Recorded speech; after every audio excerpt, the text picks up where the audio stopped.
মাধ্যমিকে নবম স্থান অধিকার করল কালনার কাকুরিয়া দেশবন্ধু উচ্চ বিদ্যালয়ের ছাত্র ময়ূর বসু। প্রাপ্ত নম্বর 687। এদিন শুক্রবার সকালে ফল প্রকাশের পরে সাথে সাথেই তার পরিবারে খুশির জোয়ার। জানা গেছে তার বাবা সুধীরায় বসু প্রাক্তন বিএসএফ কনস্টেবল, মা মৌসুমী দত্ত বসু তিনি কাকুরিয়া দেশবন্ধু উচ্চ বিদ্যালয়ের পার্শ্ব শিক্ষিকা। ময়ূরেদের শুক্রবার সংবাদ মাধ্যমে তিনি জানান 4 থেকে 5 ঘন্টা পড়াশোনা করতেন, পাশাপাশি নাচ গানের সাথে টাইম ম্যানেজ করতেও।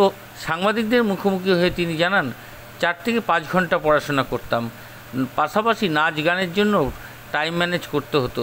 কিন্তু তিনি আরও জানান আশা ছিল কিছু একটা হবে, আর এর পেছনে সবথেকে বেশি অবদান রয়েছে মা বাবাকেই দিয়েছে সে।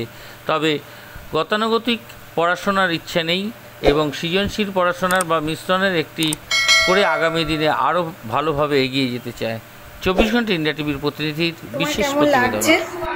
খুবই ভালো লাগছে, এরকম আশা ছিল কিছু একটা হবে। তারপর আর কি এর পিছনে তোমার কার অবদান আছে? অবশ্যই বাবা মা, তারপর যে সমস্ত টিচাররা ছিলেন তারা প্রচুর সাহায্য করেছেন। বাবা মা তো ছোট থেকেই, বাবা থাকতো না তাই মাই সব জায়গায় নিয়ে যেত। আর বিভিন্ন অনলাইন ক্লাসেও পড়তাম, ফিজিক্সওয়ালা এই ধরনের অ্যাপগুলো, তাদের অবদান ছিল অবশ্যই। তুমি কি হতে চাও? সাধারণত গতানুগতিক কোথায় কিছু করার ইচ্ছা নেই যে ডাক্তার বা ইঞ্জিনিয়ার, তবে নতুন কিছু করতে চাই। যেহেতু সৃজনশীল মানে বিভিন্ন জিনিসের সঙ্গে যুক্ত আছি, তাই সৃজনশীলতা এবং পড়াশোনা দুটোর মিশ্রণেই কিছু করতে চাই। তুমি পড়াশোনা কতক্ষণ করতে?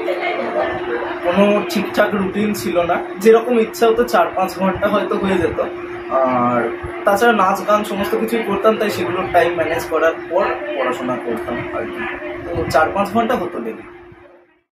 ও আমাদের স্কুলে ক্লাস 6 থেকে পড়ে এবং ওর মা আমাদের স্কুলেরই প্যারাডাইজ পার্শ্ব শিক্ষিকা। এবং প্রথম থেকেই ছেলেটি পড়াশোনাতে তো ভালোই, তার সঙ্গে সঙ্গে ওর নাচ গান আবৃত্তি নাটক কুইজ সমস্ত দেখছি। মানে একটা ছেলের যে মধ্যে কত প্রতিভা আছে ওকে না দিলে বোঝা যাবে। ছেলেটি ভীষণ ভালো এবং প্রচণ্ড অনুগত, এবং আমরা যথাসাধ্য চেষ্টা করেছি এবং সে আমাদের আশানুরূপ রেজাল্ট করেছে। আর একটু ভালো হলে আর একটু ভালো হতো। আমরা আশা করেছিলাম 690 পাবে, যাক 687 পেয়েছে। আমাদের স্কুলে এই প্রথম, মানে আমাদের স্কুলে আজ পর্যন্ত মাধ্যমিকের এরকম স্ট্যান্ড করতে পারেনি, এই প্রথম স্ট্যান্ড করলো। সেই হিসেবে আমরা সমস্ত শিক্ষক শিক্ষিকাবৃন্দ অত্যন্ত গর্বিত ওর জন্যে। ওর আগামী দিন আরও ভালো হোক, এটাই। আপনার নাম? আমার নাম সুশান্ত কুমার সরকার। এটা কোন স্কুল? এটা কাকুরিয়া দেশবন্ধু উচ্চ বিদ্যালয়। আপনারা দেখছেন 24 ঘন্টা ইন্ডিয়া টিভি, সর্বদা সবার পাশে সবার মাঝে। আজ এ পর্যন্ত। সঙ্গে রাখুন 24 ঘন্টা ইন্ডিয়া টিভি। দেখতে থাকুন সব জেলার সব খবর সবার আগে 24 ঘন্টা ইন্ডিয়া টিভির পর্দায়। নমস্কার।